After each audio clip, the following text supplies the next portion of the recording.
Oui, bonjour. Bon, je me rappelle plus, on était la dernière fois sur la série 2 de TD. Rappelez-moi. Oui, monsieur, la quatrième question de deuxième exercice. Sur les moments magnétiques. Oui. Oui, d'accord. Bon, y a-t-il des questions sur ce qu'on a vu sur la série 2? On peut la reprendre, si vous voulez. Oui, monsieur. Alors, y a-t-il des questions sur la série 2? Sur les deux exercices qu'on a vus ensemble la dernière fois?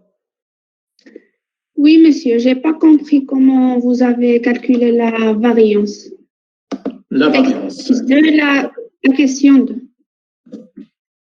OK.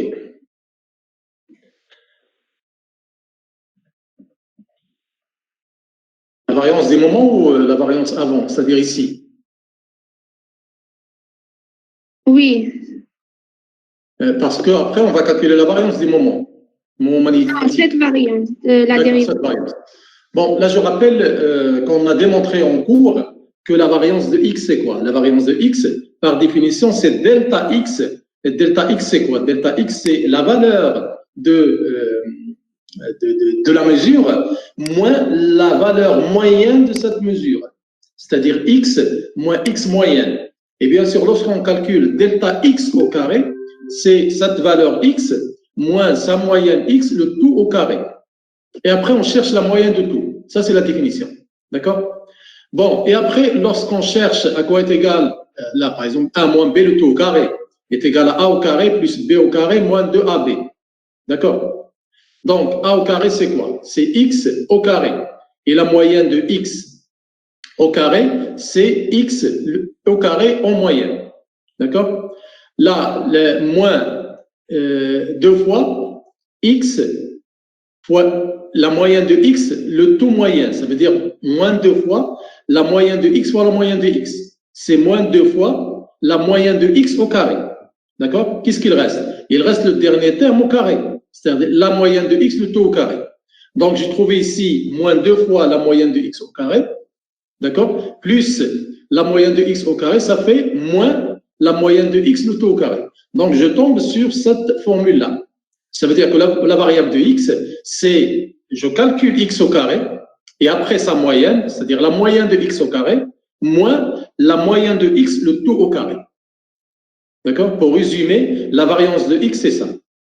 Ce que je fais. C'est pas la peine de calculer x moyenne, et après le tout au carré, et après je cherche la valeur moyenne du résultat, mais je calcule directement x au carré, sa moyenne, moins la moyenne de x, le tout au carré. C'est clair jusque-là? Ça, c'est la définition. Ce qu'on a donné en cours. OK? Oui, monsieur. Vous avez juste ce problème ou le reste? Non, la dérivée seconde. D'accord, la dérivée seconde. Bon. Je rappelle un petit peu ce qu'on a fait la dernière fois pour calculer la moyenne de x. La moyenne de x, on a dit c'est quoi? Par définition, d'après le principe ergodique, il dit que la moyenne de x, c'est quoi? C'est la somme sur tous les résultats obtenus, c'est-à-dire avec toutes les probabilités, de i, p de i. D'accord? I, p de i. Or, ce qu'on a comme la loi binomiale, on a la somme sur i de CNI, PI, Q puissance n-i. La différence entre cette loi binomiale, ou ce binôme, et cette formule, on a un certain i de plus. Et pour faire apparaître i à partir de cette forme binomiale, on doit dériver par rapport à p. Voilà, pour faire apparaître i, là j'ai changé un petit peu cette phrase, là c'est plus clair.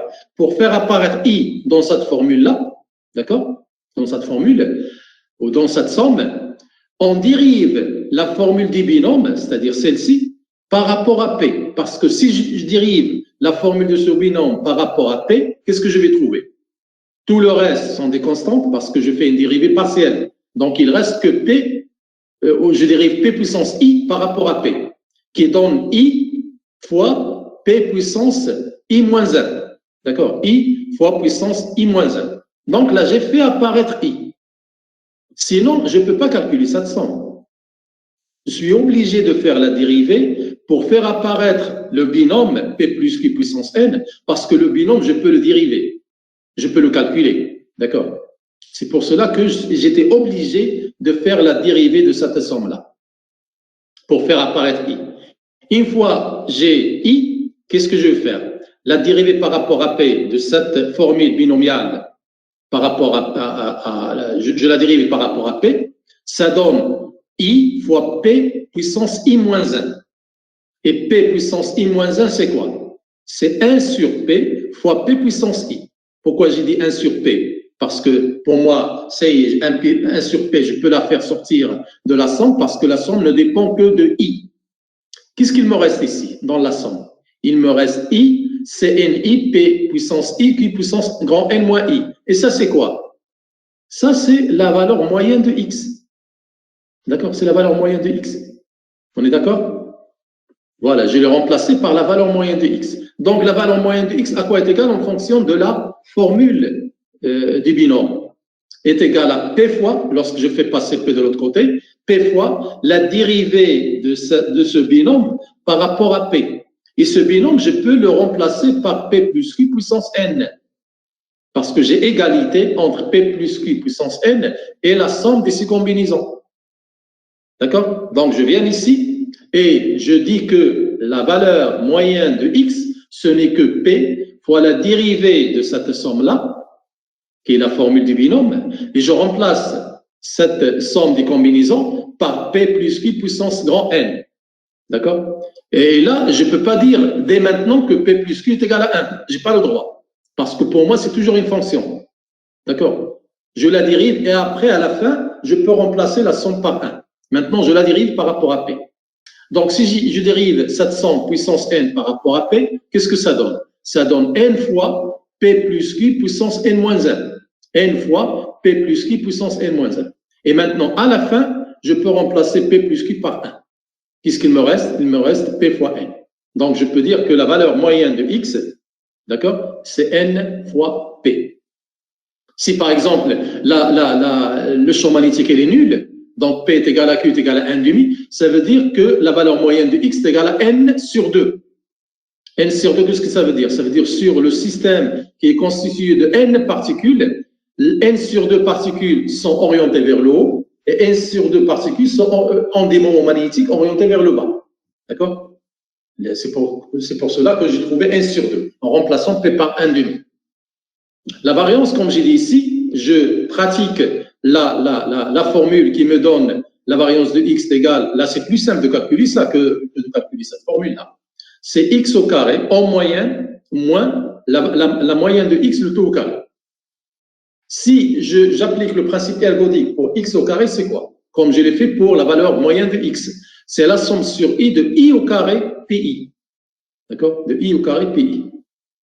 Comme j'ai dit en général, si j'ai c'est la grandeur physique, par exemple A, ou l'observable A, la moyenne de l'observable A, c'est la somme sur tous les I de A, P de I. De AI, P de I. Et puisque A ici est égal à X au carré, donc je le remplace par XI, par exemple, que je remplaçais par XI au carré, que je peux remplacer par I au carré. D'accord? Donc c'est I au carré, P de I. D'accord? Moins la moyenne de X que je la calcule aussi en fonction des principes ergodiques qui dit que la somme sur I de P de I, le tout au carré. Là, je l'ai déjà. Cette moyenne, je l'ai déjà. Je peux la remplacer par NP, le taux puissance au carré. Mais le problème, je l'ai ici. J'ai un problème de I au carré. Pour faire disparaître ce I au carré et revenir à la loi du binôme, je dérive aussi, là aussi, pour faire apparaître I au carré dans cette somme, c'est-à-dire ici, je dois chercher la dérivée seconde de la formule du binôme. C'est-à-dire, si je dérive deux fois la formule du binôme, je vais tomber sur I au carré. D'accord? Comme je l'ai fait pour la valeur moyenne de X, j'ai dérivé une fois et je suis tombé sur la valeur de I. Et là, si je dérive deux fois, je vais tomber sur la valeur de I au carré. D'accord? Sinon, cette somme, je ne peux pas la calculer. C'est impossible. Que de faire la dérivée. La dérivée de la formule de binôme. D'accord? Voilà ce que je trouve. Si je fais la dérivée seconde par rapport à P au carré, et je rappelle que je parle de la dérivée partielle. Pourquoi la dérivée partielle? Parce que je considère que I et Q sont des constantes. Sinon, là, je vais tomber sur un gros problème. D'accord? Donc, si je fais la dérivée partielle par rapport à P de cette formule des binômes, c'est quoi? C'est la dérivée par rapport à P de la première dérivée que j'ai déjà calculée. C'est-à-dire, je dérive P puissance I par rapport à P. C'est I fois P puissance I moins 1. D'accord? Et le reste sont des constantes que je garde. Et bien sûr, si je dérive aussi cette formule par rapport à P, je fais la dérivée partielle de cette formule-là par rapport à I, par rapport à P, pardon. Donc, ça donne I facteur de I moins 1 fois P puissance I moins 2, d'accord? Et P puissance I moins 2, je peux la remplacer par P puissance I fois P puissance moins 2, c'est-à-dire 1 sur P au carré, que je peux faire sortir de l'intégrale, ce que j'ai fait ici. Donc, il me reste I facteur de I moins 1, P puissance I. D'accord? P puissance I. Là, je cherche toujours la forme de I au carré que j'ai ici. Donc, si je fais le produit de I facteur de I moins 1, je vais avoir toujours 1 sur P au carré à l'extérieur, de la somme de I au carré, CNI, PI, QNI, I moins I, moins I fois CNI, etc. Moins I fois CNI. Et ça, c'est quoi? Ça, c'est la valeur moyenne de X. Je peux remplacer par NP, directement. D'accord? Directement. Et qui m'intéresse, c'est cette somme-là, de I au carré, CNI, P puissance I, Q, N moins I. Pourquoi? Parce que c'est ça que je cherche. D'accord? Pour calculer la variance, je dois calculer cette formule-là, à quoi est égale, ou cette somme à quoi est égale. Donc, cette somme à quoi est égale? Cette somme, je fais passer 1 sur P au carré, X moyen de l'autre côté, d'accord? De l'autre côté. Donc, ça fait P au pardon, là, je fais le produit de P au carré par ça. Donc, la somme de I de 0 jusqu'à N de I au carré, c'est NI, P puissance I, Q, NI. Je fais passer le P au carré de l'autre côté. C'est P au carré dérivé aux secondes par rapport à P au carré de la somme binomiale, d'accord, de ce binôme-là. Plus, je fais passer cette formule de l'autre côté. D'accord? Cette formule de l'autre côté. Qui donne, où est-ce que je suis, P au carré, etc., 1 sur P au carré. Là, j'ai oublié un I ici, pardon. J'ai oublié un I. D'accord? J'ai oublié, je dois le rajouter. Donc, I, c'est NI, P puissance I, Q puissance N moins. Et là, c'est quoi? C'est la valeur moyenne de X que je peux remplacer par NP. D'accord? Donc, il reste A, là, c'est P au carré dérivé seconde par rapport à P au carré de la somme du binôme. D'accord? Que je dois dériver. Bien sûr. Pour le dérivé, je dois faire appel à la formule du binôme qui dit que cette somme, c'est P plus I puissance N. Donc, voilà la variance de X. Donc, je viens ici, je dis que la variance de X, c'est la somme de I au carré, CNI, etc., que j'ai trouvé ici, que je peux remplacer par P au carré, D au carré, DP au carré, etc., plus NP. Voilà le premier terme. Moins NP le tout au carré. Moins NP le tout au carré. D'accord? Et ça, c'est quoi? Comme j'ai dit, c'est la somme binomiale de P plus Q puissance N.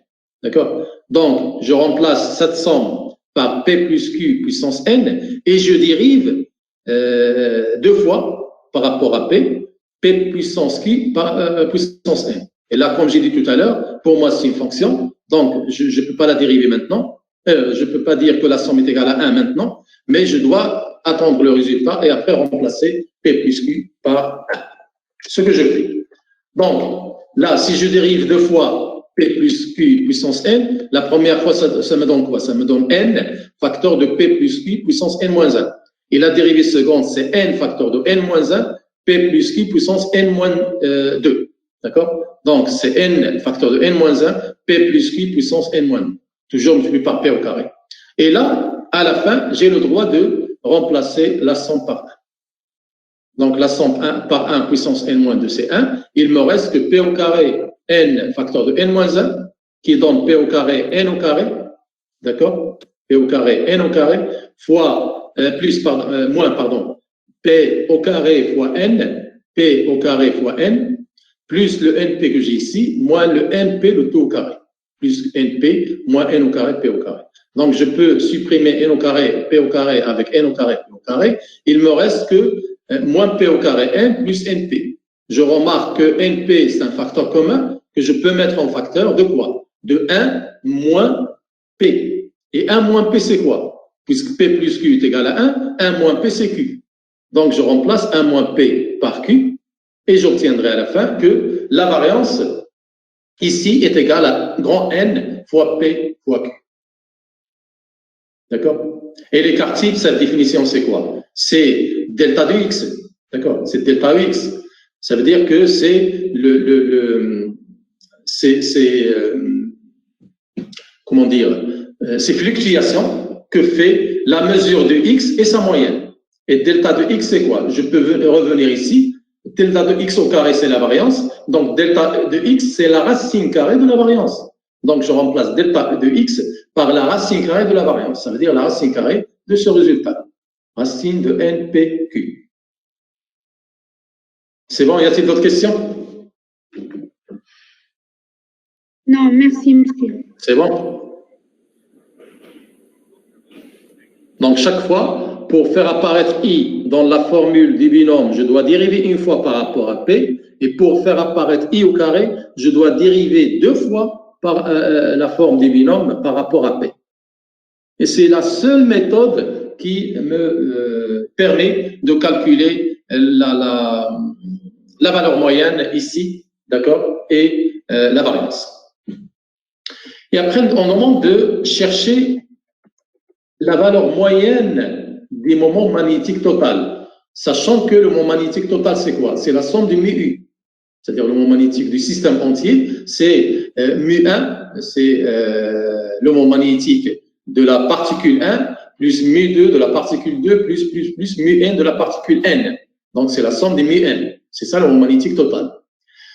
Sachant que les particules sont identiques, donc j'ai le droit de remplacer, pour chercher la moyenne, je fais de même. La moyenne de M, c'est la somme de I est égale à 1 jusqu'à grand N de toutes les particules de la moyenne de mu de I. Parce que la moyenne de la somme, c'est la somme des moyennes. Là, j'ai la moyenne de la somme, parce que je peux remplacer M ici par la somme des mu I. Et je cherche la moyenne de tout. On sait que la moyenne de la somme, c'est la somme des moyennes. Ce que j'ai fait ici. Donc, en remplaçant I par 1, je trouve mu1, I par 2, je trouve mu2, I par n, je trouve mu-n. Et du fait que ces particules sont identiques, ça veut dire que leur moment magnétique, en moyenne, est le même. Ça veut dire que mu1 est égal à mu2, est égal à mu3, est égal à mu-n. Donc, comme si j'ai un certain mu-u, je l'appelle mu-u, c'est la valeur moyenne du moment magnétique d'une particule quelconque, I. Donc, le moment magnétique total, c'est n fois le moment magnétique moyen d'une particule quelconque, que j'appellerai I. D'accord? Avec la valeur moyenne de mu, par définition, c'est quoi? Parce que là aussi, j'applique le principe ergodique qui me dit que c'est la somme de PI mu sur tous les résultats que je peux avoir. Les résultats que je peux avoir ici, c'est deux résultats. Soit le moment magnétique orienté vers le haut avec la probabilité P, soit le moment magnétique orienté vers le bas avec la probabilité Q. Donc, j'ai que deux résultats. J'ai pas fait la somme de quoi ici, parce que chaque fois, je me pose la question, quel est le nombre de résultats que je peux avoir? Là, je ne peux avoir que deux résultats. Soit le moment magnétique mu est égal à mu0, s'il est orienté vers le haut, soit le moment magnétique mu est égal à moins mu0, s'il est orienté vers le bas. Pour le premier, sa probabilité est égale à P. Pour le deuxième, sa probabilité est égale à Q. Donc, si je mets en facteur mi0 facteur de P moins Q. D'accord? Ça, c'est la valeur moyenne du moment magnétique d'une particule quelconque, I. Donc, la somme, c'est quoi? Le moment magnétique total, c'est N fois, je fais N fois la valeur moyenne comme ici, je la remplace par mi0 P moins Q. Donc, N fois mi0 P moins Q. Voilà le moment magnétique total du système. Et après, on demande de chercher la dispersion de M. Par définition, la dispersion de M, c'est l'amplitude des fluctuations qui peuvent avoir lieu fluctuation, ça veut dire que la valeur peut fluctuer autour de la valeur moyenne.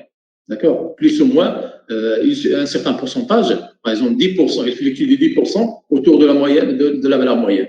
Supposons que la valeur moyenne est égale à 10 par exemple, donc le M peut fluctuer entre 11 et 9, d'accord? De 10%. Par exemple, donc la dispersion de M, c'est l'amplitude des fluctuations qui peuvent avoir lieu entre les valeurs de M, les valeurs exactes de M, et leur moyenne. Ce n'est que la variance. D'accord? Lorsque je dis la dispersion, c'est la variance. Et pourquoi on calcule la variance?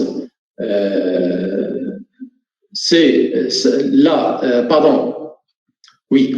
Donc, la variance, par définition, c'est la moyenne de M moins la moyenne de M, tout au carré, et on cherche sa moyenne, comme j'ai fait tout à l'heure pour X moins X moyenne tout au carré. D'accord? Là, je garde la moyenne du résultat, le voilà, et M, je la remplace par la somme sur I de mu U, et la moyenne de M, je la remplace par la moyenne de la somme sur I de mu U. D'accord? Je peux faire sortir la moyenne, parce que la moyenne de la somme, c'est la somme des moyennes. Donc, comme si j'ai la somme sur I de mu I, moins la somme sur I de la moyenne de mu I. Donc, je peux mettre, c'est la somme sur I de mu I moins la moyenne de mu I. Et le tout au carré. D'accord? Le tout au carré. Qui est égal à, puisque la moyenne de la somme, c'est la somme des moyennes, je peux faire sortir la somme et ça donne la somme sur I de la moyenne de mu I moins la moyenne de mu I, le tout au carré. Et ça, c'est quoi? C'est la variance de mu U. Je peux la remplacer par delta mu U au carré. D'accord? Delta mu U au carré. Pour simplifier un petit peu le calcul, c'est tout. Sinon, je vais garder mu U moins la moyenne de mu U. Chaque fois, je vais tomber sur des lignes et des lignes. D'accord? Donc, si je remplace mu U moins la moyenne de mu U par delta mu U, là, je facilite beaucoup le calcul. Et la somme sur I de 1 jusqu'à grand N de delta mu U le tout au carré, quoi est égal? Est égal à delta mu 1 plus delta mu 2 plus delta mu N, le tout au carré. D'accord? Le tout au carré.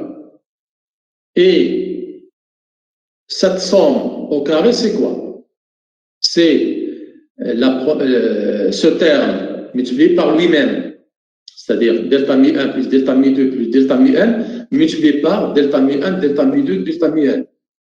Je peux l'écrire sous cette forme de la somme. Mais avant de dire la somme, je commence par chercher delta mu 1 fois delta mu 1. C'est delta mu 1 au carré. Delta mu 2 fois delta mu 2, c'est delta mu 2 au carré. Delta mu N fois delta mu N, c'est delta mu N au carré. Donc, je peux, pour faciliter un petit peu l'écriture, commencer par la somme sur I est égale à 1 jusqu'à N de delta mu I au carré. C'est-à-dire, lorsque I est égal à 1, c'est delta mu 1 au carré. Lorsque I est égal à 2, c'est delta mu 2 au carré, ainsi de suite. Jusqu'au dernier terme, delta mu N au carré. Et pour le deuxième terme, où j'ai delta mu 1 fois delta mu 2, delta mu 2 fois delta mu 1, delta mu J fois delta mu I, etc., je peux l'écrire sous cette forme-là. C'est la somme de I est égal à J, I et J sont égales à 1 à condition que I est différent de J. Parce que I est égal à J, je l'ai déjà compté ici.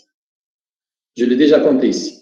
Donc, avec I est différent de J, de 1 jusqu'à grand N, de delta mu I fois delta mu J. D'accord?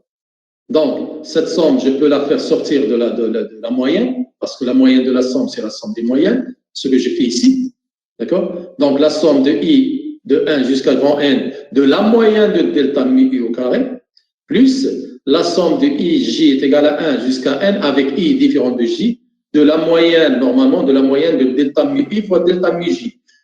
Mais le produit, la moyenne des produits, c'est le produit des moyennes.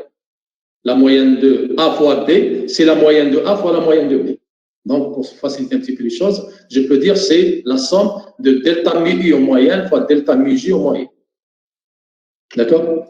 Je vais voir que ce delta mu J est égal à 0. Pourquoi? Parce que si je remplace delta mu U par mu U moins la moyenne de mu U, c'est la définition que j'ai utilisée ici, parce que delta mu U, ce n'est que mu U moins la moyenne de mu U. Et delta mu u est égal à mu de i moins la moyenne de mu u, d'accord? Je dois rajouter, implique que la valeur moyenne de delta mu u, je dois la rajouter, est égale à la valeur moyenne de mu u moins la valeur moyenne de mu u, qui est égale à la valeur moyenne de mu u, c'est la valeur moyenne de mu u, moins la valeur moyenne de la valeur moyenne de mu u. Ce n'est que la valeur moyenne de mu u. Donc, valeur moyenne de mu u moins valeur moyenne de mu u est égale à 0. D'accord? Ça veut dire que la valeur moyenne, là je dois rajouter comme j'ai dit ici, la valeur moyenne de delta mu u ici est égale à 0. Donc, ce produit-là est égal à 0. Donc, ce deuxième terme, il s'annule. Il reste que le premier terme à calculer. On est d'accord? Le premier terme à calculer, toujours en faisant le appel au principe ergodique, qui dit que delta mu u, le taux carré, sa moyenne, c'est la somme sur tout le résultat de pi delta mu u au carré. Comme j'ai dit tout à l'heure, j'ai que deux résultats, soit orienté vers le haut, soit orienté vers le bas. Si le orienté vers le haut, la probabilité est égale à P fois delta mu 0 au carré. Si le orienté vers le bas, la probabilité est égale à Q avec le résultat, c'est moins delta mu 0 au carré. D'accord? Alors, je remplace delta mu 0 par sa valeur, c'est mu 0 moins mu 0 au carré, moins la moyenne de mu 0 au carré, et je remplace moins delta mu 0 au carré, c'est moins mu 0 moins la moyenne de mu 0 au carré. Multiplié toujours par la probabilité Q. Alors, je viens ici, j'ai A moins P le tout au carré, c'est, avant de dire ça, je peux remplacer la moyenne de mu 0 par P moins Q mu 0, que j'ai déjà calculé quelque part. La voilà. La moyenne de mu U, en général, c'est mu 0, P moins Q. Donc, je le remplace ici. Donc, je remplace la moyenne de mu 0 par P moins Q mu 0. Là aussi, je remplace la moyenne de mu 0 par P moins Q mu 0. D'accord? Et puisque j'ai le signe ici moins, le signe moins au carré, je peux le remplacer par plus et plus. Comme si je fais sortir le moins au carré à l'extérieur, ça donne plus 1. Donc, c'est plus Q, facteur de mu 0 plus P moins Q mu 0, le taux au carré. On est d'accord? Donc là, je peux faire sortir mu 0 au carré des parenthèses. Donc, ça fait P mu 0 au carré, facteur de quoi? Facteur de 1 moins P moins Q, le taux au carré. Facteur de 1 moins P moins Q, et moins P en parenthèse moins Q, c'est moins P plus Q, le taux au carré. Remarquez ici que 1 moins P, c'est quoi? Je peux le remplacer par Q, parce que la somme de P et Q est égale à 1. Pour le deuxième terme, voilà, 2 fois Q au carré. Pour le deuxième terme, Q facteur de mu 0 plus P moins Q mu 0 le taux au carré. Là aussi, je fais sortir mu 0 au carré. Qu'est-ce qu'il reste? Q mu 0 au carré, facteur de quoi? Facteur de 1 plus P moins Q. De 1 plus P moins Q. Je remplace 1 moins Q par P. Donc, je trouve 2 fois P. Et j'ai ici 2 fois P le taux au carré. D'accord? Donc, le premier terme, ça me donne P mu 0 au carré, 2 fois Q le taux au carré. Le deuxième terme, Q mu 0 au carré, 2 fois P le taux au carré. Qui est égal, là c'est 4Q au carré, là c'est 4P au carré. Donc, je peux mettre en facteur 4PQ mu 0. Facteur de quoi? Facteur de Q plus P. Ça veut dire P plus Q, que je peux remplacer par 1, bien sûr, parce que la somme est toujours égale à 1. J'ai que deux événements que je peux avoir. Le premier événement avec la probabilité P, le deuxième événement avec la probabilité Q, et la somme des probabilités, d'après la condition de normalisation des probabilités, c'est 1. Donc, je remplace par 1. Et à la fin, je trouve que le delta mu U au carré, en moyenne, c'est 4 fois PQ mu 0 au carré. Donc, je reviens à la formule du départ, c'est-à-dire la variance de M, où j'ai ce terme-là plus celui-là est égal à 0. Donc, est égal à ce terme que j'ai déjà calculé, c'est 4PQ mu 0 au carré. Donc, la variance de M, c'est 4PQ mu 0 au carré. Y a-t-il des questions? Oui. نعم. أستاذ علاش عملنا دلتا نو إي كتساوي 0 دلتا نو إي أو كاري ما كتساويش 0؟ D'accord.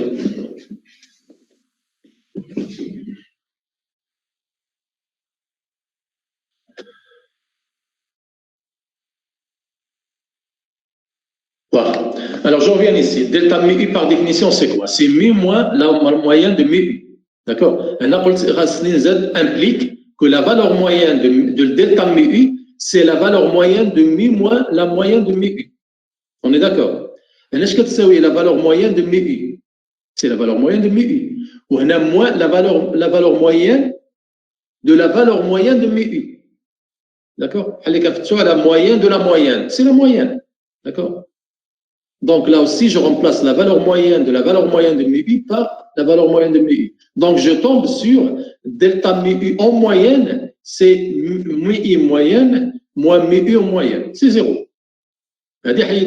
Donc c'est toujours égal à 0. Delta mu ou delta mu j.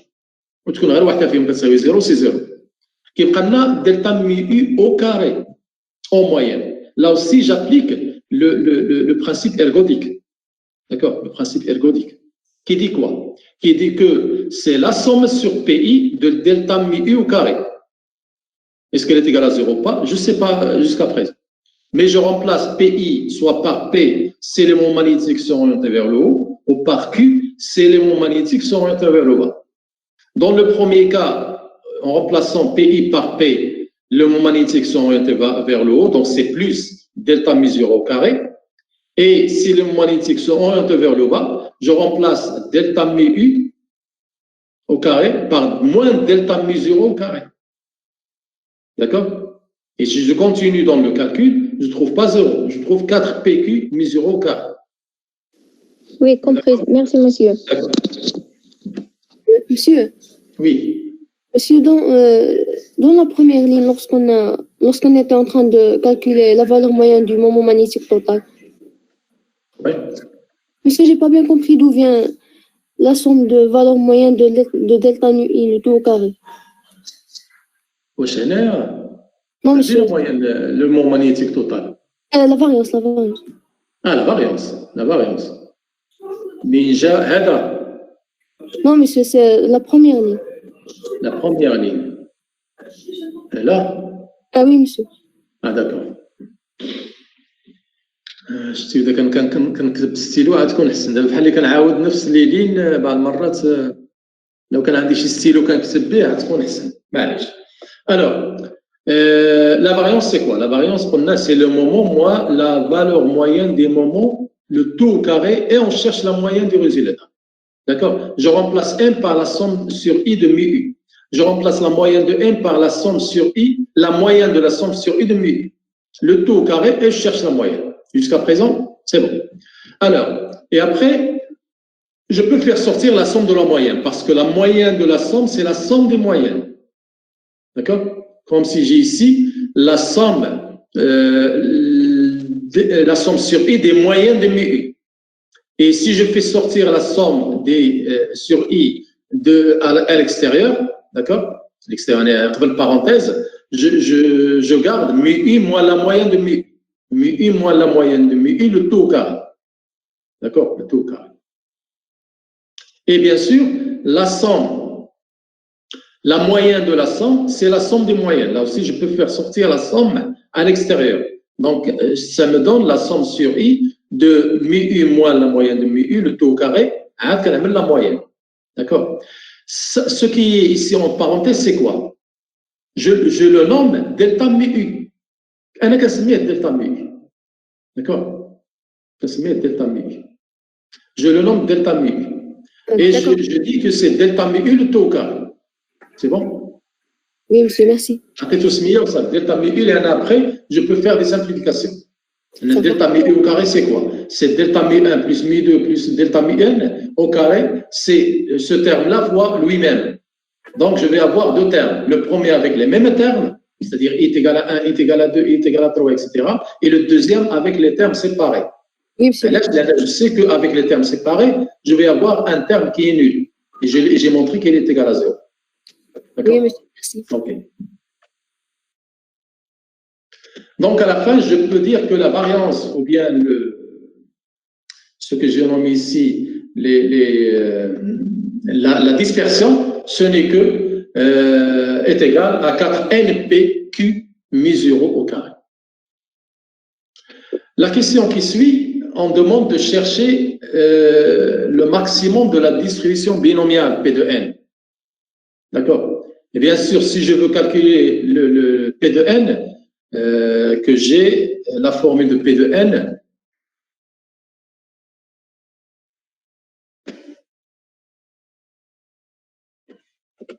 la voilà.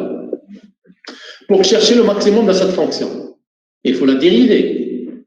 D'accord? Il faut la dériver. Par rapport à la variable. La variable, c'est quoi? C'est petit n. Par rapport au nombre que j'ai choisi qui varie. Le nombre de moments magnétiques qui sont orientés vers le haut. C'est ça le nombre qui varie. Lorsque x est égal à n. Donc, si je veux chercher à quoi est égale la dérivée de cette formule par rapport à n, là, c'est impossible. Je ne peux pas le faire. On a des combinaisons, une infinité de combinaisons. D'accord? La première combinaison, par exemple, si n est égal à 0, n est égal à 1, n est égal à 2, etc. Donc là, je ne peux pas chercher la dérivée quand est-ce qu'elle s'aligne de cette formule. Mais c'est pourquoi j'ai donné dans le texte, dans l'énoncé, qu'on doit chercher le logarithme de cette fonction. Pourquoi exactement le logarithme?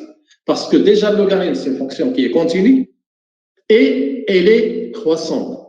Car si j'ai pas ces deux conditions-là, si le logarithme n'est pas une fonction continue et n'est pas une fonction croissante, je ne peux pas dire que le maximum de P, c'est le maximum de log de P. D'accord? Parce que la seule méthode qui me permet de calculer quand est-ce que sa probabilité est maximale, ça veut dire quand est-ce que sa dérivée est égale à, par rapport à n, bien sûr, est égale à 0, c'est lorsque log de Pn, la dérivée de log de Pn par rapport, dérivée de log de Pn par rapport à n est égale à 0. Il faut que log de P, pardon, doit satisfaire à deux conditions. De les deux conditions, je n'ai pas le droit de dire que la dérivée de P par rapport à n est maximum lorsque la dérivée de log de P par rapport à n est égale à 0. D'accord? Donc, la première des choses, il faut choisir une fonction qui est continue et qui est croissante. D'accord? Pour chercher le maximum de la distribution binomiale P de n, puisque c'est impossible de le faire directement, on va étudier le logarithme de Pn. Et puisque la fonction log est croissante et continue, donc j'ai le droit de dire que la dérivée de P de n par rapport à n est égale à 0, si seulement si la dérivée de log de Pn par rapport à n est égale à 0. D'accord? Donc la première des choses, je cherche le log de Pn. Et le log de Pn, c'est le log de Cnn, c'est grand n, petit n, ça veut dire n factoriel sur petit n factoriel, facteur de grand n moins petit n, le tout factoriel, fois p puissance n fois q puissance grand n moins petit n. Donc voilà ce que je dois étudier, c'est le log de Pn, et je dois chercher sa dérivée par rapport à n. Et Pn est maximum si seulement si log de Pn est maximum. Et je répète que si log n'est pas croissante, n'est pas une fonction croissante, n'est pas une fonction continue, je n'ai pas le droit d'écrire ça. Je n'ai pas le droit de passer de P de n à log de P de n. D'accord? Il faut satisfaire à ces deux conditions. Et puisque là, c'est vrai, c'est valide, donc j'ai le droit de dire que le maximum de P de n, le maximum de la probabilité, c'est-à-dire cette probabilité, quand est-ce qu'il passe par un maximum? Si seulement si log de Pn passe par un maximum. Et mathématiquement, la fonction passe par un maximum, ou bien un minimum, si sa dérivée par rapport à n, par rapport à la variable, est égale à 0.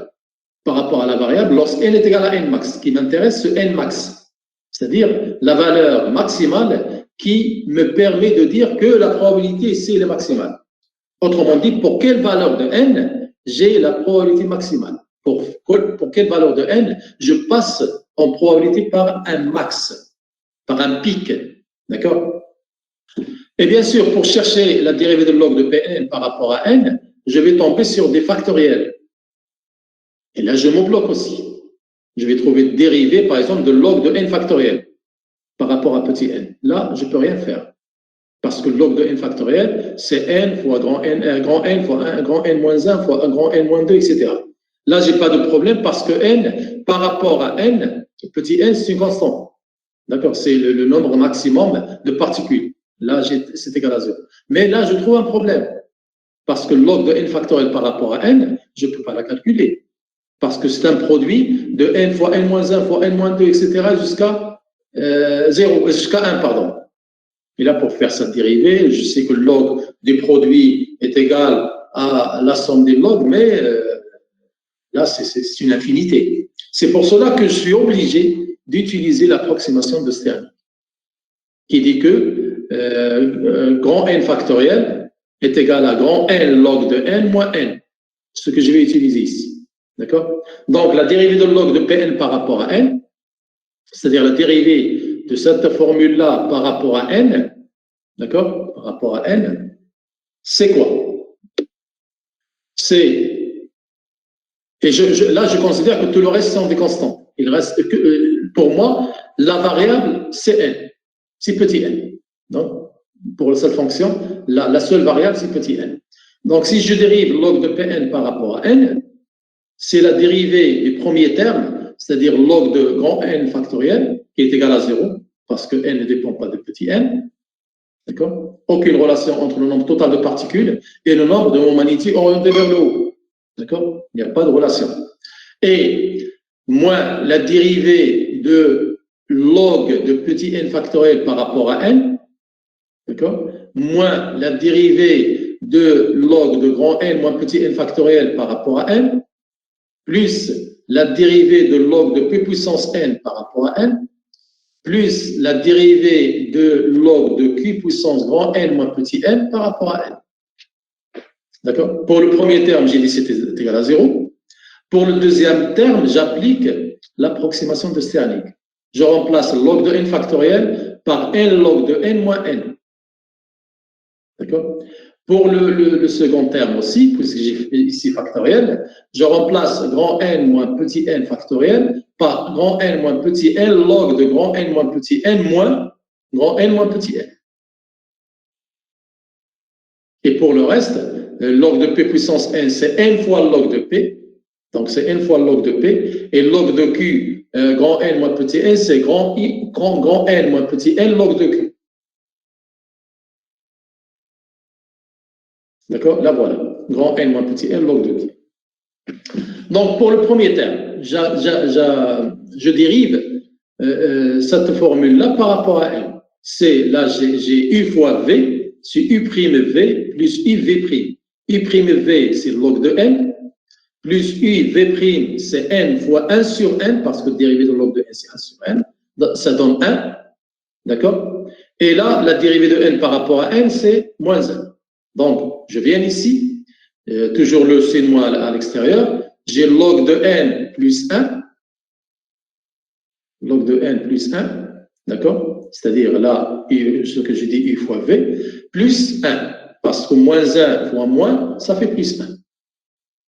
Pour le deuxième terme, celui-là, je dérive aussi, là, j'ai u fois v, c'est u' v, u' c'est moins 1 log de grand N moins petit n, moins log de grand N moins petit n, plus u' v', u c'est grand N moins petit n, et v' c'est moins 1 sur grand N moins petit n. Je supprime grand N moins petit n, grand N moins petit n, et il me reste moins 1.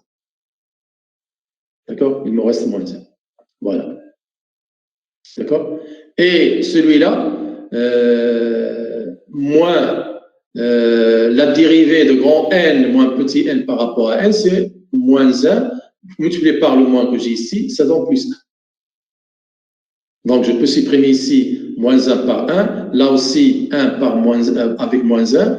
Donc, le quatrième terme, où est-ce qu'il est?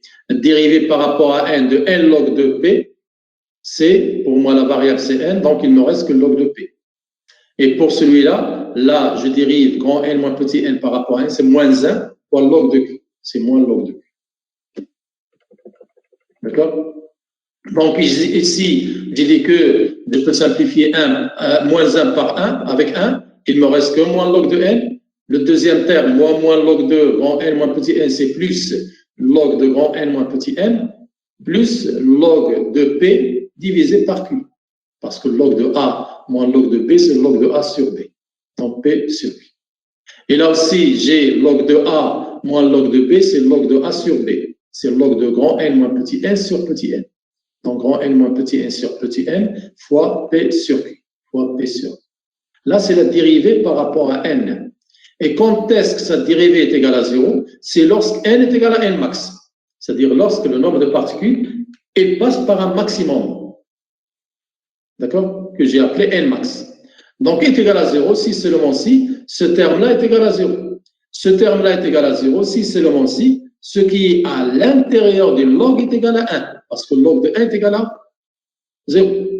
Donc, ce qui est à l'intérieur, en remplaçant n par n max, donc je vais trouver p facteur de grand n moins n max sur q fois n max est égal à 1. Donc là, je vais faire passer n max de l'autre côté et en résolvant cette équation, ça me donne n max est égal à grand n fois p. Et ça, c'est quoi? C'est la valeur moyenne de n. D'accord? Que j'ai déjà trouvé. C'est la valeur moyenne de n. Donc, la probabilité passe par un maximum lorsque le nombre de monts magnétiques orientés vers le haut est égal à la valeur moyenne des monts magnétiques orientés vers le haut. Donc, c'est NP, c'est NP. Après, on demande de chercher, dans la cinquième question, quel est le comportement de log de P de n autour de ce maximum, autour de n max. Bien sûr, ce comportement, il peut être étudié en faisant un développement limité d'ordre 2. Parce que si je m'arrête à l'ordre de 1, c'est 0. Donc, je vais trouver un seul terme qui ne m'intéresse pas. Donc, si je fais un développement limité d'ordre 2 autour de n max, qu'est-ce que je vais avoir? La formule générale du développement limité de l'ordre 2, c'est quoi? C'est f de x est égal à f de x0 plus x moins x0, la dérivée de f par rapport à x, lorsque x est égal à x0, plus x moins x0 au carré sur 2 factoriels, la dérivée seconde de f de x par rapport à x au carré, lorsque x est égal à x0, ainsi de suite. Là, je m'arrête à l'ordre 2, donc je m'arrête ici. Donc, la fonction pour moi, f de x, c'est quoi? C'est log de p de n. D'accord? x0, c'est quoi? C'est n max. Donc, oui, je me suis trompé aussi ici. Ça, c'est log de pn max. C'est pas pn max. C'est log, pardon. Donc, je dois le corriger aussi. Parce que je fais des copier-coller de là. Et parfois, j'oublie d'ajouter, là, j'ai oublié d'ajouter le log. Donc, log de pn, c'est log de pn max. D'accord? Plus n moins n max, c'est-à-dire x moins x0. La dérivée de log de pn par rapport à n lorsque n est égal à n max. Et cette dérivée est égale à 0. Pourquoi? Parce que pour n est égal à n max, la voilà. N est égal à n max, j'ai trouvé que cette dérivée est égale à 0. Donc, je la remplace par 0. C'est pourquoi j'ai dit que si je fais un développement d'ordre 1, je m'arrête ici. Donc, je trouve que log de Pn est égal à log de Pn max. Pn est égal à Pn max, ce qui est faux. Parce que Pn, c'est une variable. Elle n'est pas toujours égale à Pn max. D'accord? C'est pour cela que je suis obligé de faire un développement limité d'ordre 2. Je ne dois pas m'arrêter à l'ordre 1. Donc, à l'ordre 2, c'est x moins x0, donc c'est n moins n max tout carré, sur 2 factoriels, la dérivée seconde de log de p de n par rapport à n au carré. Lorsque n toujours est égal à n, ça veut dire x est égal à x0. On est d'accord? Or, la dérivée première, j'ai dit est égale à 0, il me reste à chercher la dérivée seconde. La dérivée seconde, c'est la dérivée de log de Pn par rapport à n. Et la dérivée de log de Pn par rapport à n, je l'ai déjà calculée. La voilà. C'est ça la dérivée première. D'accord? La dérivée de log de Pn par rapport à n, c'est log de P puissance grand N moins petit n sur nq, ce que j'ai trouvé ici. Donc, je dérive une autre fois cette formule-là pour parler de la dérivée seconde de log de Pn. Et la dérivée de log par rapport à n, c'est quoi? C'est f', si j'ai L log de f, c'est f' divisé par f. F', c'est quoi? J'ai U sur V. C'est U'V moins UV' sur V au carré. U', c'est par rapport toujours à N, c'est moins 1, d'accord? Fois V, c'est NQ, moins U, c'est-à-dire P facteur de grand N moins petit n, fois V' par rapport à N, c'est Q, sur V au carré, sur NQ, le tout au carré, le tout sur la fonction F, parce que c'est F' sur F. Et F, c'est quoi? C'est P facteur de grand N moins petit n sur NQ. P facteur de grand N moins petit n sur NQ. D'accord? Je peux simplifier par NQ ici, NQ au carré. D'accord? Donc, il me reste au dénominateur N fois Q. Facteur de P, facteur de grand N moins petit n. D'accord? Il me reste en numérateur moins PNQ que je peux simplifier avec plus PNQ, parce que la plus, moins, ça fait plus. Donc, je peux simplifier ce premier terme avec le troisième terme. Il me reste ici que moins P fois N. D'accord? Moins P fois N. Et fois NQ, pardon. Moins P fois NQ. Moins P fois NQ sur le dénominateur. Et je peux simplifier ici par N et NPQ. Oui, NPQ. Donc, là, pardon, par PQ, le produit PQ. Donc, il me reste un numérateur moins N et le dénominateur, c'est petit n. Et je simplifie PQ. Petit n, facteur de grand N moins petit n. Ça, c'est la dérivée seconde. Et la dérivée seconde, je la calcule pour n est égal à n max. C'est-à-dire que je remplace n par grand NP. Donc, la dérivée seconde de la fonction log de P de n par rapport à n au carré, lorsque n est égal à n max, je viens ici, je remplace n par n max. N par n max. Donc, moins n sur n max, facteur de grand N moins n max. Donc, je remplace n max par grand NP, dans le premier terme, dans le deuxième, par NP. Donc, je peux simplifier n par n, ça me reste moins 1 au numérateur. Et là, je peux faire sortir n des parenthèses, ça me donne np facteur de 1 moins p. Et 1 moins p, j'ai dit que c'est q, puisque la somme de p et q est égale à 1. Donc, je trouve à la fin que la dérivée seconde, c'est moins 1 sur npq, que je dois remplacer ici. Multiplié bien sûr par n moins grand np ou la n max, ce que vous voulez, divisé par 2 factoriel. Donc, je viens ici, puisque je trouve log de Pn est égal à log de Pn plus n moins n max sur 2 moins 1 sur npq, que je dois écrire ici, et si je calcule l'exponentielle de log, c'est Pn, l'exponentielle de log de Pn max, c'est Pn max, et là, l'exponentielle de n moins n max sur 2 factoriels multiplié par le moins 1, ça me donne moins n max au carré sur 2n pq.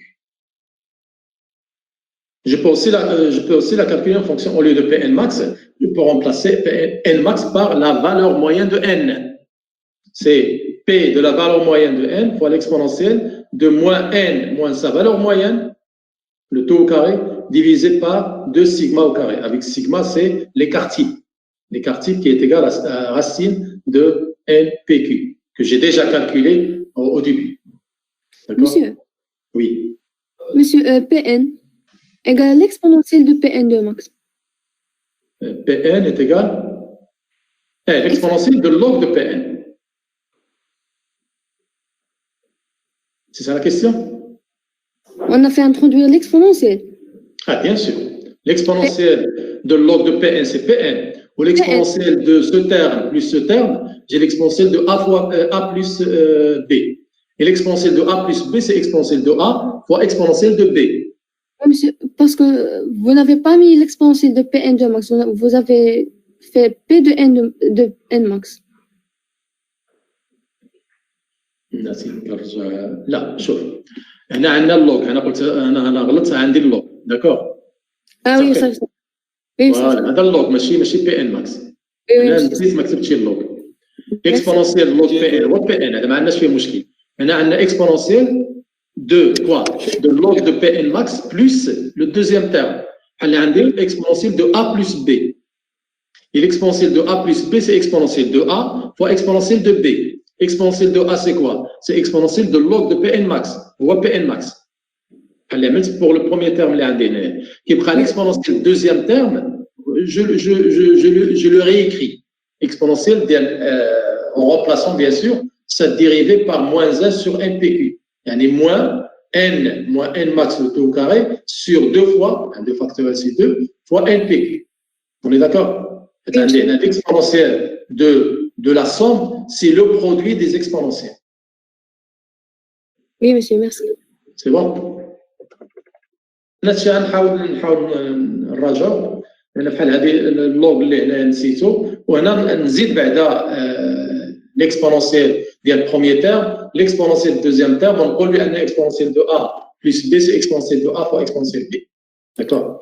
Monsieur, vous pouvez prendre un stylo dans votre navigateur pour résoudre. ما كنعرفش نكذب عليك نقدر نكتب هنايا تقدر تكتبها بستيلو. ايوا ديما كنعرفهاش خصك تجي تعلمني.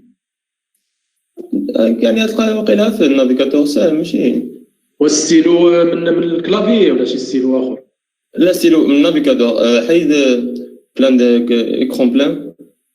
ها هو من هنا. شوف ثم شوف داك ستيلو هذا ولا هذا؟ هذاك هذا سيغليني. شوف ستيلو شوف هذا. ميسيو شوف هذيك قدامه. موديفي لي التكست. ميسيو شوف هذيك اللي قدامه. هذا سيني هذيك تقدر لا كتسني شي حاجه يعني ما كتكتبش. جرب كل واحد ماشي مشكل. لا زعما هنا كتسني شي حاجه. شنو كتكتب سينياتور هنا؟ جرب اخر. فين مشى فيرمي. انا كي دخلني حاجه. شوف ستيلو ديك الاخر اللي le texte des images, modifier. Est-ce que je peux modifier? C'est possible. Modification. لا ولا تدخل شي مسألة أخرى. خلينا نتعلم المرة اللي ما جا ونشوفو دابا ما غاديش إذا كانت هادي ممكن أحسن. غادي نتعلم بزاف الأمور. إذا كانت شي حاجة غلطة كنصحها سيغ بلاص. داكشي داكور. باش كيوقع لي ملي كنسالي معاكم كنمشي وكنصحح داك لي زيرور اللي عملت وعاد كنصاوب لكم من جديد. إذا كنت نصحح نتوما معايا أحسن. مايكروسوفت ايدج كيجي مع مايكروسوفت نيت. وهذيك الساعة نشوفو داكور. اوكي.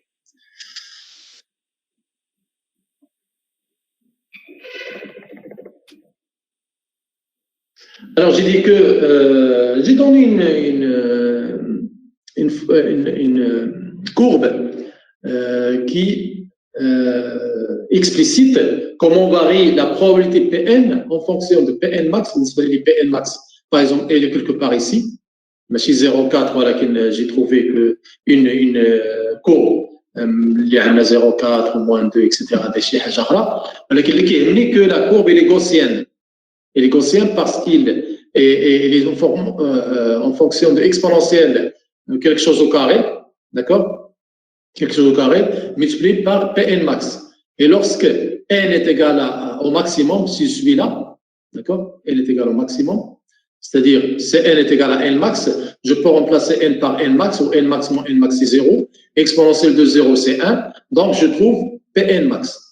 Et là, fait le point là, Pn est égal à Pn max. Je passe par le pic. Pour quelle valeur de x? Par exemple, pour la valeur np, d'accord? Np.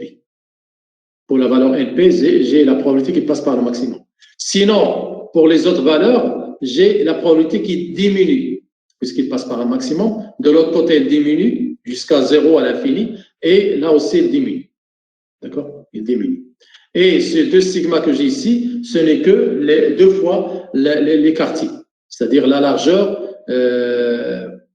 à la mi-hauteur. La largeur à la mi-hauteur s'appelle.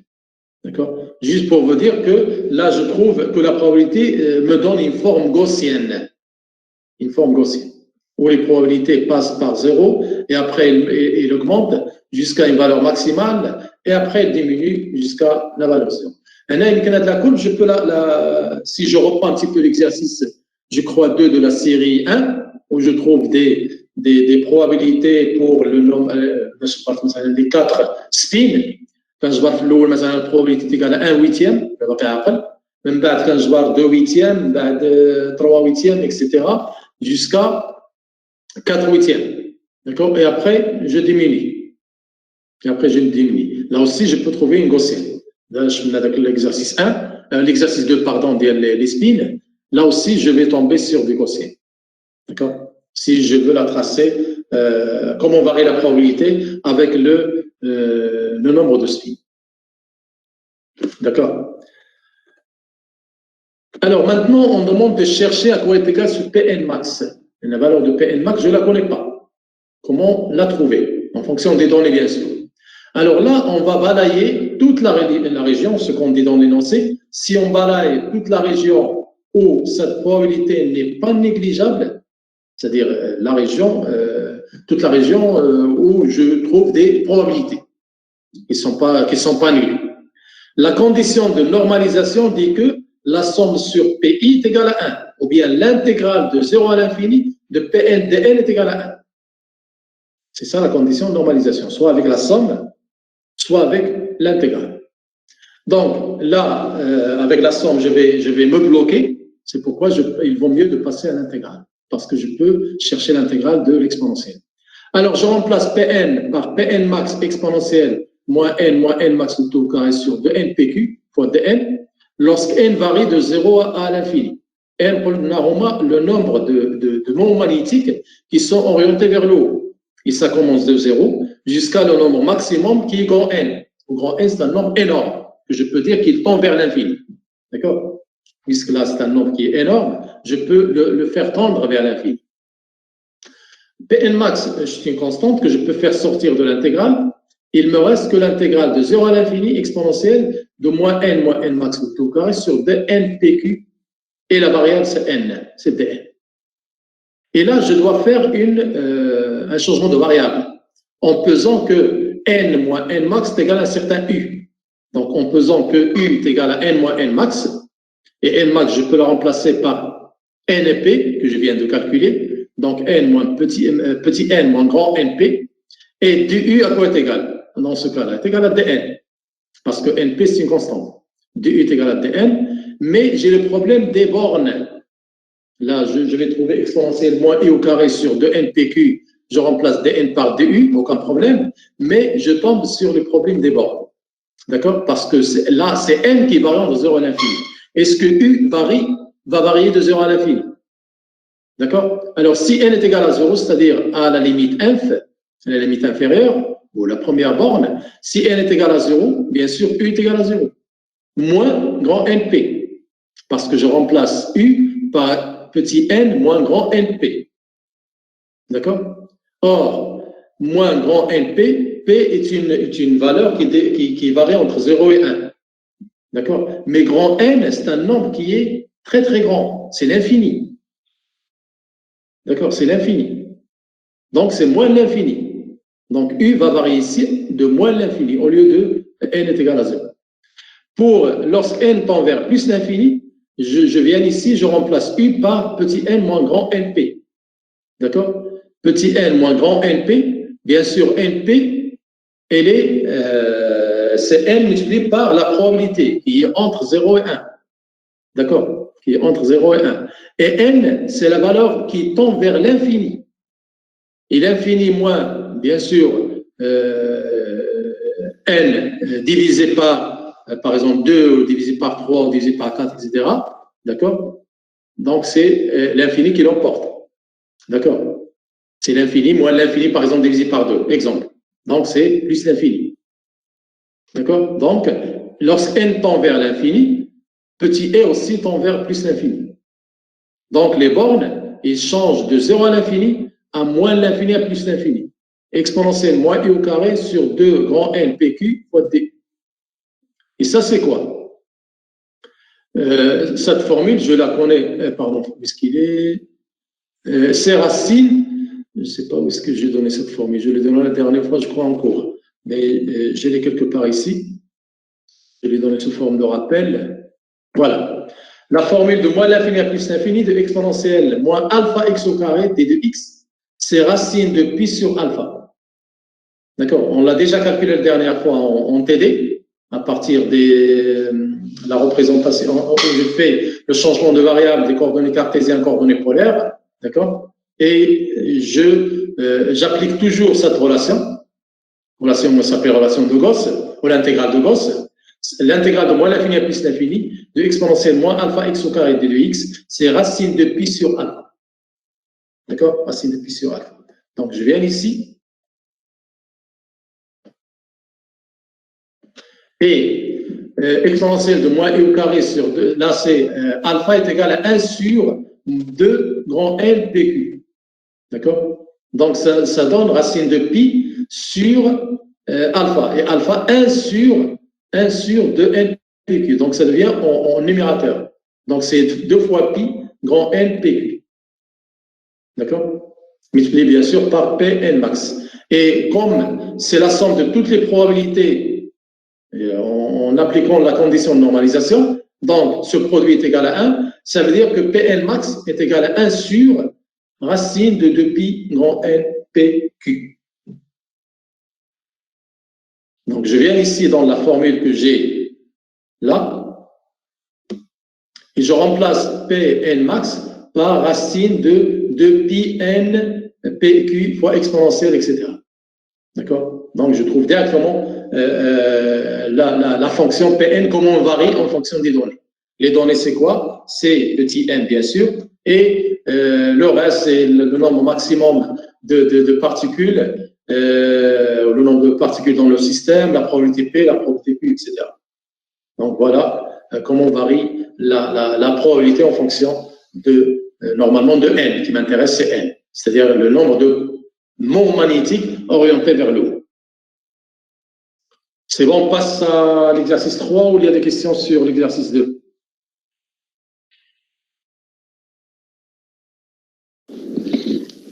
أستاذ NP هي l'infini.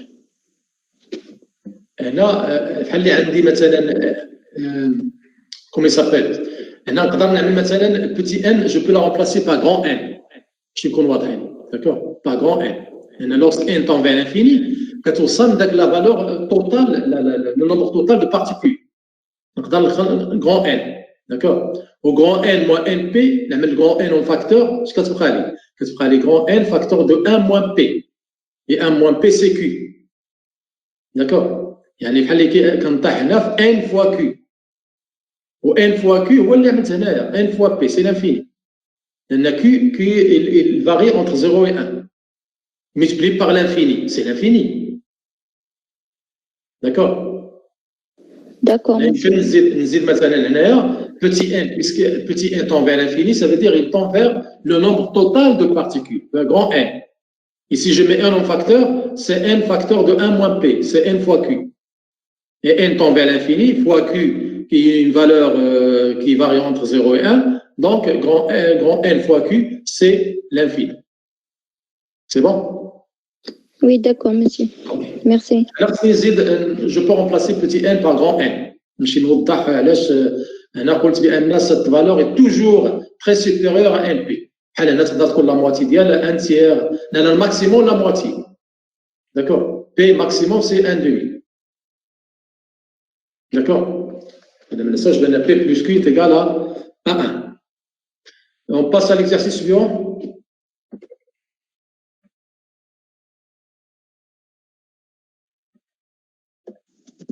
Oui, monsieur.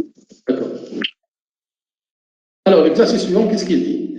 On commence par, normalement, le but de cet exercice, c'est de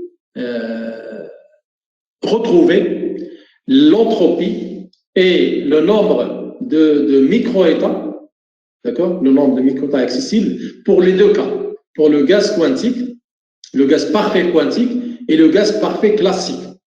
Et pour faire une comparaison, vous cherchez aussi l'énergie à partir bien sûr de la fonction partition, l'énergie moyenne du gaz avec la méthode quantique et classique. Et retrouver normalement, le but c'est de retrouver les mêmes résultats.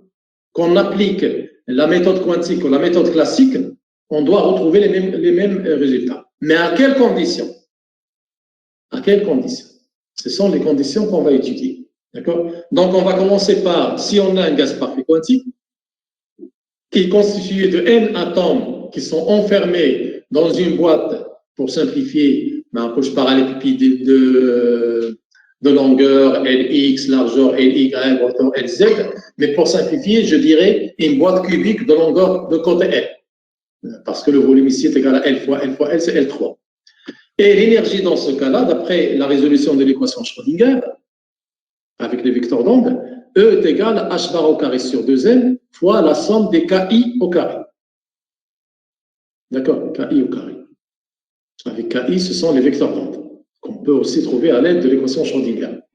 Alors, dans ce cas, on demande de calculer premièrement le nombre oméga E, qui est le nombre d'états ayant une énergie comprise entre E et E plus DE. D'accord? En tenant compte de l'indiscernabilité des particules. Et une fois on voit un gaz, c'est tout le temps, sans poser la question, c'est tout le temps, et là, toutes les particules identiques. D'accord? Toutes les particules identiques. Sauf si on fait un mélange de gaz, c'est autre chose. Mais si on parle d'un même gaz, c'est toutes les particules sont identiques. Donc, il y a une indiscernabilité des particules. Je ne peux pas distinguer entre une particule et une autre. Parfois, on ne le dit pas dans des énoncés.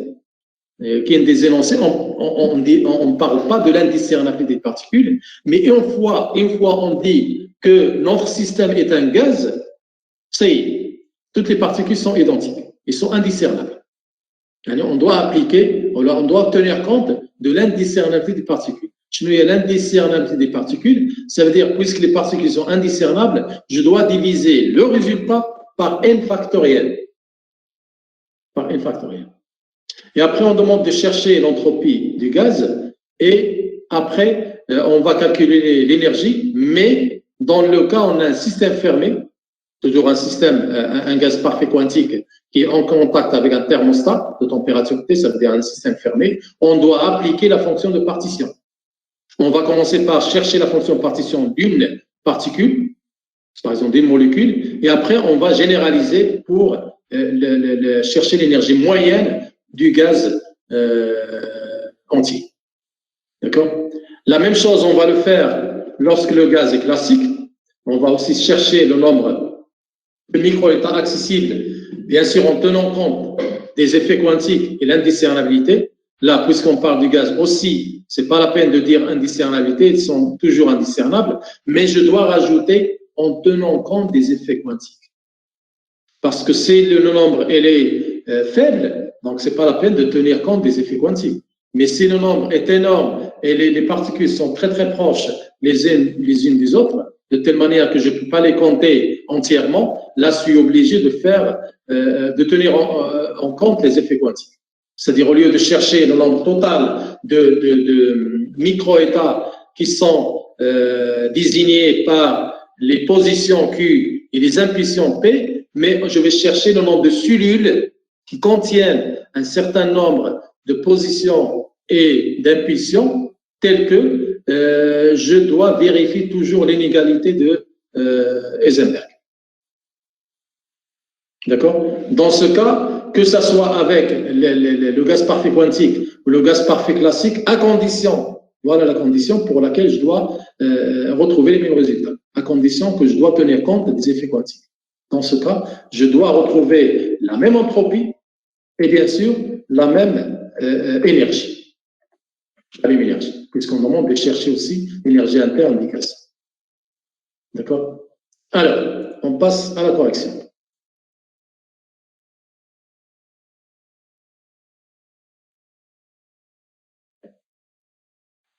Alors, dans le cas d'un gaz parfait quantique, c'est-à-dire là, on doit, dans la mécanique quantique, bien sûr, lorsqu'on a un gaz quantique, on doit résoudre l'équation Schrödinger et chercher les fonctions d'onde, les vecteurs d'onde, l'énergie, etc. Moi, je donne directement à quoi est égale l'énergie en fonction des vecteurs d'onde, qui est de la formule que j'ai donnée dans l'énoncé, que E, l'énergie totale du gaz, est H bar au carré sur 2M, la somme au carré des vecteurs d'onde. D'accord? Et je peux dire que la somme au carré des vecteurs d'onde, c'est quoi? C'est, si je fais passer 2m sur h bar au carré de l'autre côté, c'est 2m sur h bar au carré. Et ça, c'est quoi? Déjà, je peux dire que c'est la formule d'une hypersphère. Parce que si je travaille à 3 dimensions, j'ai a au carré plus b au carré plus c au carré est égal à r au carré, c'est l'équation d'une sphère à 3 dimensions. Mais si je travaille à 3n dimensions, d'accord? Parce que chaque particule, je la nomme de 1 jusqu'à n, et chaque particule, elle est désignée par 3 coordonnées cartésiennes. Dans ce cas, je parle de 3n vecteurs d'onde. D'accord? Et là, puisque je parle d'un espace à 3n dimensions, dont la somme des carrés de ces vecteurs d'onde est égale à un rayon au carré qui est égal à 2ME sur H au carré. D'accord? Donc là, je parle d'une hypersphère de rayon R est égal à racine de 2ME sur H au carré. Là, je reconnais directement la formule d'une hypersphère. D'accord? D'une hypersphère. Parce que j'ai dit dans le 3 dimensions, je m'arrête A au carré plus B au carré plus C au carré, mais chaque fois lorsque je monte en dimension, bien sûr, si je trouve la somme des carrés de ces valeurs-là, ça me donne un certain R au carré, donc c'est l'équation d'une hypersphère. Avec KI, c'est quoi? Les vecteurs d'onde, c'est déjà avec KI au carré, c'est chaque particule, KI, elle est définie par 3 vecteurs d'onde qui sont, c'est la représentation de KI sur les 3 coordonnées, d'accord, de l'espace X, Y, Z.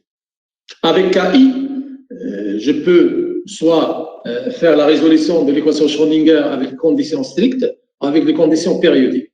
Puisqu'avec les conditions strictes, je trouve des problèmes parce que je dois diviser le volume avec 8, si je suis en 3 dimensions, avec 2 puissance 3n, si je suis à 3n dimensions, c'est un peu compliqué. Je préfère résoudre l'équation Schrödinger avec les conditions périodiques. Et dans ce cas, je trouve que le vecteur d'onde est lié à NI par KI est égal à NI 2 pi sur L. Avec NI, maintenant, c'est un entier relatif. D'accord, appartenant à Z. Par contre, pour les conditions strictes, c'est un entier naturel, donc je tombe sur des complications. Là, c'est plus simple. Si je travaille avec les conditions périodiques, c'est beaucoup plus simple. Mais à condition que je dois dire que KI est égal à NI fois 2 pi sur L. D'accord? C'est pas comme les conditions strictes, NI pi sur L. Il faut faire attention.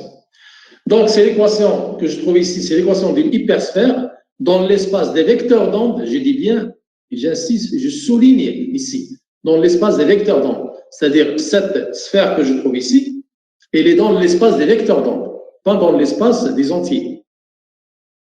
D'accord?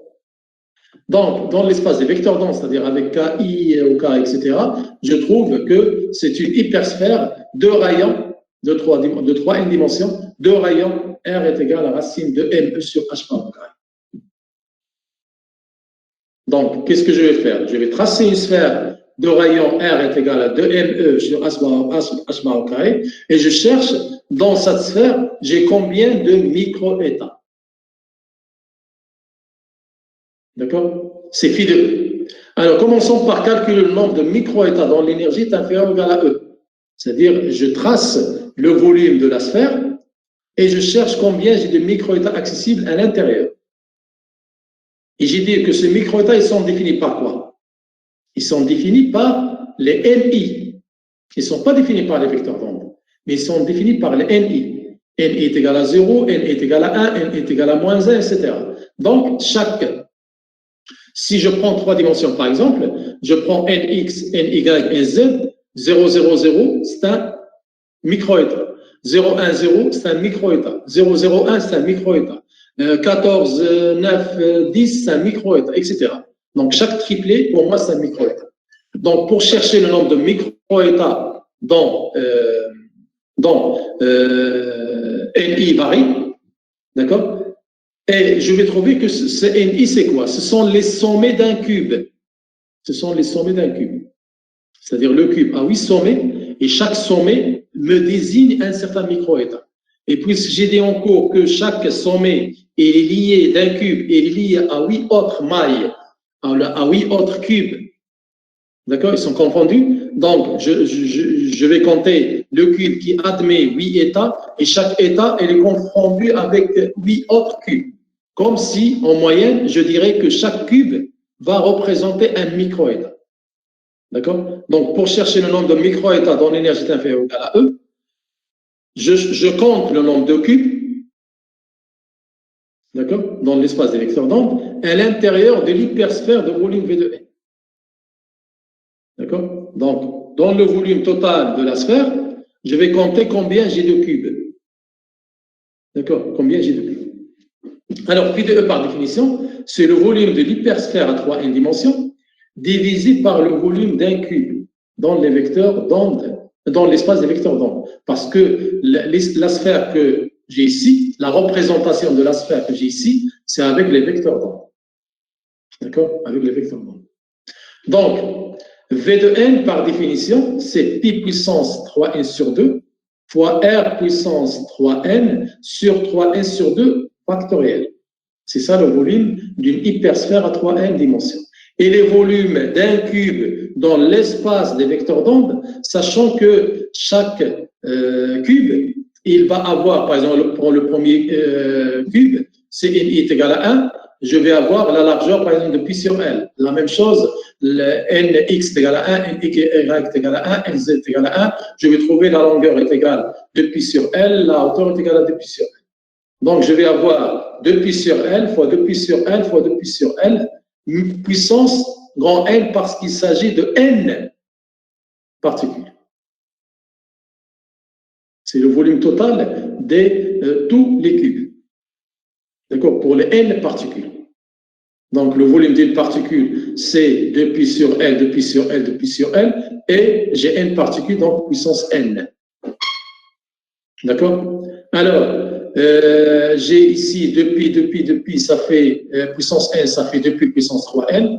Là, j'ai L, ça fait L3. D'accord? L3, c'est quoi? Puissance n. Je la passe en numérateur, c'est L puissance 3n. Et je remplace R par racine de 2me sur h bar au carré. Autrement dit, 2me sur h bar au carré puissance 1 demi. Et puissance 1 demi puissance 3n, c'est 3n sur 2. Donc voilà la formule qui me donne le phi de E. Phi de E, c'est-à-dire si je connais le côté, à quoi est égal le côté du cube, si je connais le nombre total de particules, si je connais la masse, si je connais l'énergie, pour laquelle je vais chercher le nombre de microétats. Donc, l'application numérique me donne, c'est le nombre de microétats dont l'énergie est inférieure ou égale à 1. C'est-à-dire tous les niveaux d'énergie jusqu'à E. Le nombre de microétats sur tous les niveaux d'énergie jusqu'à l'énergie E. Et bien sûr, dans l'énoncé, on dit qu'on doit tenir compte de l'indiscernabilité des particules. D'accord? L'indiscernabilité, ça veut dire le résultat que je trouve, je dois les diviser par n factoriel. D'accord? Par n factoriel. Parce que ce résultat, normalement, il est faux.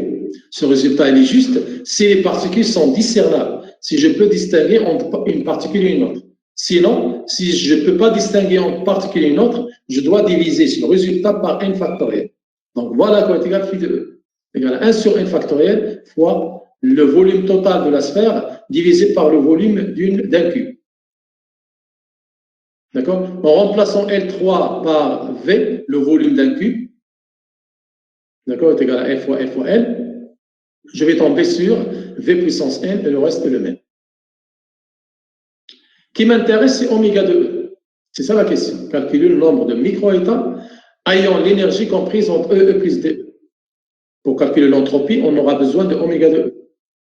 Donc, oméga de E, par définition, c'est quoi? C'est la dérivée de phi de E par rapport à E fois D de E. C'est-à-dire, au lieu de chercher tous les microétats de l'état fondamental énergétique jusqu'à l'énergie E, je ne cherche que, je définis un certain intervalle E plus DE, et je cherche combien j'ai de microétats dans cet intervalle, entre E plus DE. C'est-à-dire que mathématiquement, je dois dériver toute la fonction qui varie de l'état fondamental jusqu'à E par rapport à E fois ce D de E, fois la largeur de l'intervalle. D'accord? Donc, puisque je dérive par rapport à E, je considère que le reste sont des constantes. Donc, je ne dérive que l'énergie. L'énergie, c'est E puissance 3n sur 2. Par rapport à E, c'est E puissance 3n sur 2 moins 1 fois 3n sur 2. D'accord? Remarquons que 3n sur 2 factoriel, c'est quoi? C'est 3n sur 2, facteur 3n sur 2 moins 1, facteur 3n sur 2 moins 2, jusqu'à 1. Donc, je peux simplifier le premier terme par le premier terme que j'ai ici. Il me reste 3n sur 2 moins 1 factoriel. D'accord? Moins 1 factoriel. Et là, j'ai l'énergie puissance 3n sur 2 moins 1. Du fait que n est très très grand, je peux négliger 1 devant n. 1 devant n. Donc, je tombe sur l'énergie puissance 3n sur 2, en négligeant 1. Et là aussi, au lieu d'écrire 3n sur 2 moins 1 factoriel, 1 est négligeable devant 3n sur 2, je garde 3n sur 2 factoriel. Donc voilà quoi est égal le nombre de micro-états dont l'énergie est comprise entre E plus D. Du fait que n est très supérieur à 1, donc je peux négliger 1 devant 3n sur 2. On est d'accord? Bon, s'il n'y a pas de questions, je vais m'arrêter ici. Et la prochaine fois, on va continuer. Est-ce qu'il y a des questions? Non, monsieur. Sûr? C'est bon? Sûr? Oui. بالنسبة لديك V3N دائما كتساوي P3N sur 2. V3N. لا هذيك باغ ديفينيسيون عطيتها في الكور تحفظ هذه. Définition, ça. La définition. On a P puissance 3N sur 2 sur 3N sur 2 factoriel fois R puissance 3N. هذا le volume d'une hypersphère. ومرة أخرى قلت لكم في الكور وإذا بغينا نعملوا مثلا نخرجوا le volume à 3 dimensions, le volume d'une sphère, كنعوضوا N par 1. كنعوضوا N par 1 ou N par 1, on tombe sur 4 tiers PR3. D'accord? C'est la formule générale d'une hypersphère de dimension 3N. D'accord? Ça تحفظ لأن ما كاين والو هنا كاين 3 تاع. On est d'accord? Merci, monsieur. Ok, merci beaucoup. À la prochaine fois.